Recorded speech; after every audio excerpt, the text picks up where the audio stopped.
And yo, when I say power, y'all say lines, power, power. And yo, when I say power, y'all say lines, power, power. Ladies and gentlemen, boys and girls, children of all ages, what you are about to bear witness to is action personified. Lyrics legend themselves at you in full IMAX 3D. Power, power.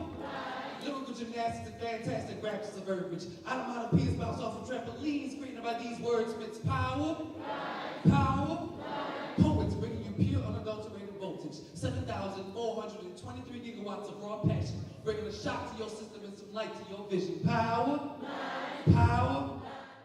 My name is Art Soul Life. I'm a poet, visual artist, host, just all around creative. And I'm here to create. I discovered my talent in 2008. One of my real close friends, he was a writer, and we would always hang out. And one day I went by his house, and he just had notebooks full of poetry. And I just started flipping through it, and he just said, yo, you should try it one time. So I wrote a poem, and it sucked, of course. It was my first real poem, but I kept going after that, and then it just started developing over time, and now it's a whole nother monster. I honestly believe that we've come a long way.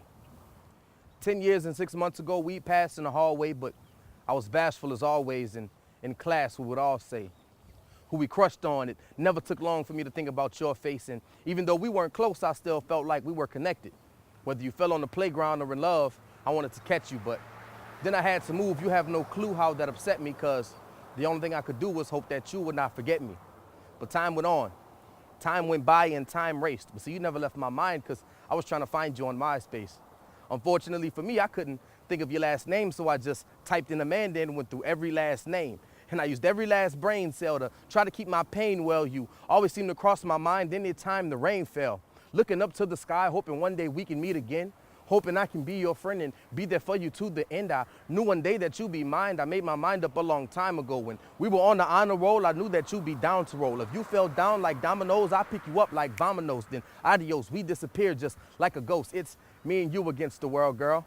Can't nobody mess with us. Can't wait to see you whirl and twirl all up in your wedding dress. Can't wait to take off with you right after the last dove. You are and forever will be my first and last love. I love you. I first discovered my talent when I was 13. My older brother actually was shot and killed, so we went to a family therapist, and writing was a form of coping that she introduced to me.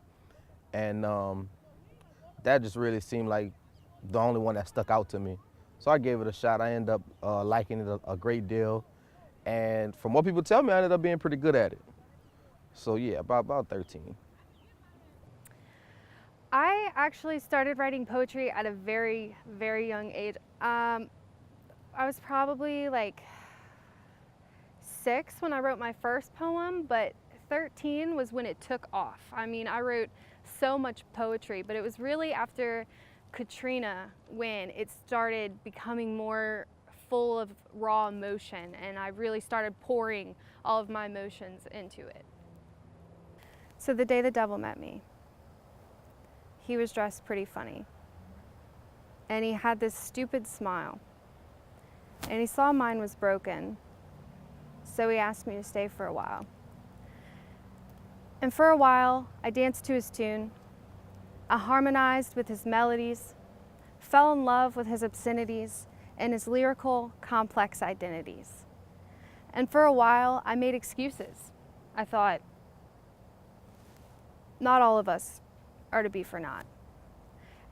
Everybody makes mistakes, and who am I to refute against them when we all must learn through them? And for a while, I believed in second chances. The moment that my cousin gave me a poem at my grandparents' 50th wedding anniversary, A Great Somebody by Adrienne Hardesty. She gave me that poem to recite, and I was about 12 years old. and I forgot the whole dang on poem. Even though I had been practicing on it like every day, I had forgot it when I got up there. But after that, my grandmother saw something in me because she made me go to every single church that she went to and performed right before my grandfather would speak. So they got me comfortable with performing. And then my sister was a poet. I used to read all her poems, learn them by heart. And before I knew it, I was in a huge competition with some children with some teenagers from Edna Car, and we became lifelong friends, and we were slamming with each other. Poetry brought me to California for the first time, Brave New Voices, Washington, D.C., like everywhere. It's been my plane ticket to go anywhere in the world I've ever wanted to go. And to me, the celebrities that I meet, the poets that I meet, like Taylor Miley and Sonny Patterson, those are my heroes. Those are the people that make me star shocked and stuff. And so when I say it changed my life, I don't just mean like, oh, poetry changed my life. I mean like poetry changed my freaking life. This morning I woke up feeling like I was impossible. Like there was a mountain somewhere deep buried in my chest. I felt the rocks in my lungs and the concrete in my absolute cardiac. I'm telling you, for some reason, I feel so very big. I feel like a giant in the body of a lion. I am indeed at the peak of my very brilliance. I can feel the indecision in the wind. It sways backwards and it sways forwards, for it is thinking about knocking someone like me over. But I ain't never seen no mountain knock no breeze over. I'm telling you, I feel big. I am walking up to the moon with a double-barrel rifle and a spear. I will slice the sun in half.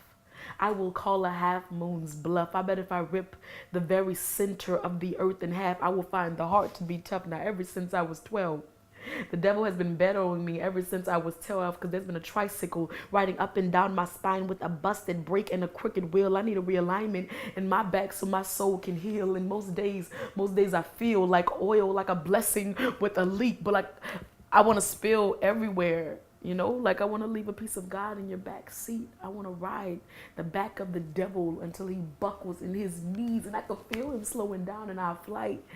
He must have forgot how to use them wings. I'm feeling bright. I'm feeling fast. I'm speaking in light. I can feel the impact of a crash in my very bones. And most days, I don't believe my legs because I didn't think they would last me this long. I didn't think that my arms could reach so high or that my eyes could open this wide. I feel like vision. So I must be witnessing God. Amen. Spoken word is a release for me. I have a lot of ideas and a lot of pent up emotion that needs to get out, and it's really the only way for me to get it out. I paint as well, but certain things I can say on a canvas, I can't say through spoken word, and it's vice versa. Certain things I can say through spoken word, I can't say through my paintings. In due time, I'd leave rum behind and find my one true love. Caramel brown complexion, aged to an 80 proof perfection, known throughout the world as the water of life. I'm talking about whiskey, y'all. Bourbon, corn, malt, rye, doesn't matter. I've tried them all. If you try to pass me some vodka, stop it. Tequila, I don't need you. They say that gin make you sin, but that whiskey, ooh, that whiskey. The sound of those mahogany waves crashing against your spirit are strong enough to drown out the echoes of your once tainted history. These veins, they only pump distilled sin. This voice only mutters the undertones of a speakeasy. These lips, they lust for your delicious melodies. My tongue is a whitewater raft, navigating through incoherent language, crashing into phrases that should never be spoken, drowning within the rapids of a fluid fallacy. But this journey, it never tasted so sweet. I left behind my life jacket because, honestly, I like the way this feels. This isn't the final ballad of a whiskey warrior.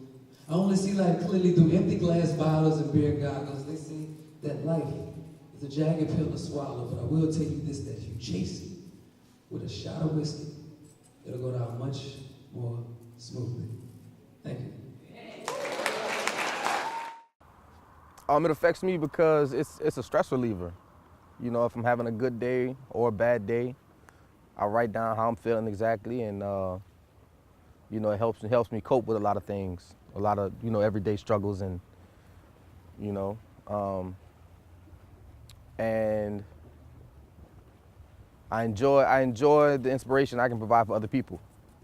That's always a good thing when I know that I've touched somebody with, you know, with my words, with my emotions, how they can relate. It's always a good feeling. It relieves me, you know, it soothes my soul. It helps me feel free of my burdens and any kind of emotions that just get built up. You know, it helps me release. I lost faith. I gave up. I settled for what I thought I deserved when I should have been fighting for what I believed in, the very passion that burns within. I allowed something to exist and play on my mental like a motherfucking fiddle when I am and nothing more. Each time I perform a poem, even if it's old, I constantly go back into the space in which that I wrote the piece in, and I'm renewed every time that I go in a space in which I wrote it, what the emotions were, without, even if I'm not in that space no more.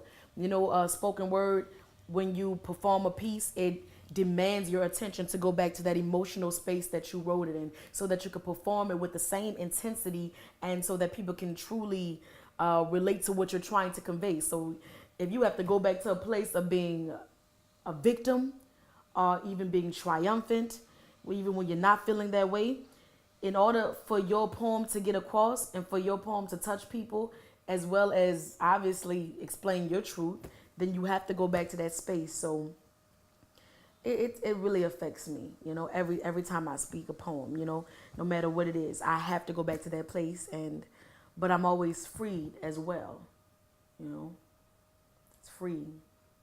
Spoken word is definitely not a lost art because, as you can see, it's thriving not just in New Orleans, but nationwide, worldwide, really, everybody.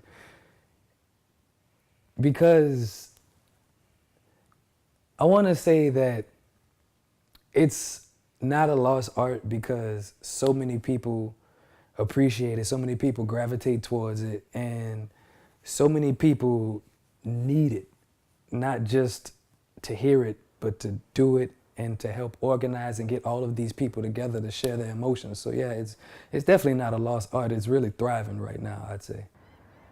I wouldn't consider spoken word a lost art more than I would I guess a dying art.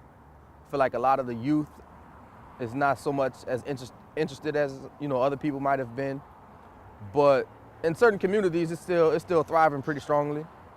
As far as it being a lost art, nah, I wouldn't say a lost art. Had you asked me that like maybe 10 years ago, probably, but I think now it's becoming more and more prevalent. I think more and more people are hearing about it, and like for me, for example, like I didn't even realize that I was doing it until I just did it, and someone was like, "Hey, you should perform that. You know, it sounds great." And I see it more and more now. So it's good to know that it's becoming more of a thing.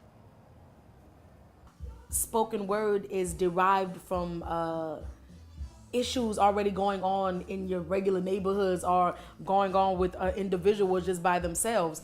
So when you speak it, there's always someone in the crowd that can identify with your poem, you know, and that's the beauty of it.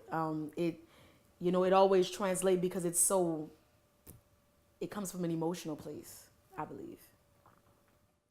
Maybe we can go to the store and buy your ass a glue.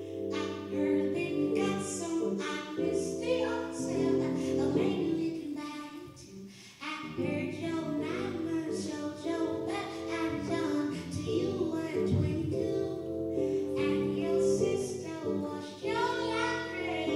I think it's time I did my true too.